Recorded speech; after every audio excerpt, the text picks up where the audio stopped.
तरुण भारत व्यायाम मंडळ सांगली यांच्या वतीने 94व्या वर्धापन संस्थेचे अध्यक्ष महेशदादा पाटील व विजयभाऊ साळुंखे यांच्या अध्यक्षतेखाली या कार्यक्रमाचे आयोजन करण्यात आले।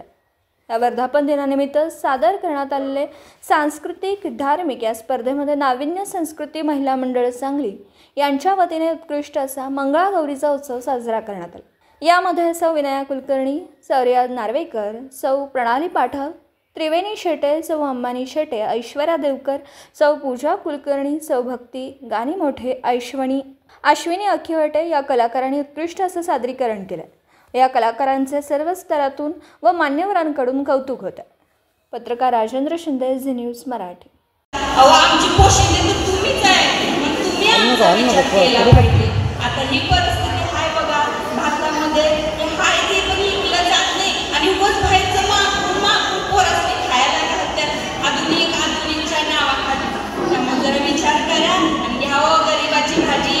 सकाळपासून अशी विद्या कुठं भाजी इकली नाही, म्हणलं आता तरुण भारतात गेलं की एक तरी ताई माझी भाजी। स्टेडियममध्ये दरवर्षी विविध कार्यक्रम आयोजित केले जातात। यावर्षी तरुण भारत स्टेडियमने मंगळागौरीच्या स्पर्धा आयोजित केल्या आहेत। नाविन्य सांस्कृतिक महिला मंडळ आम्ही पण या स्पर्धेमध्ये सहभाग नोंदवलेला आहे। विविध कार्यक्रम खूप सुंदर झाले। महिलांना व्यासपीठ मिळवून देण्यासाठी तरुण भारत नेहमीच कार्यरत असतं। त्यामुळे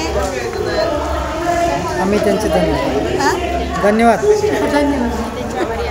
मी रिया रुपेश नागवेकर, आज तरुण भारत स्टेडियममध्ये व्यायाम मंडळ सांगली येथे मंगळागौरीचे पारंपरिक खेळ सादर झाले।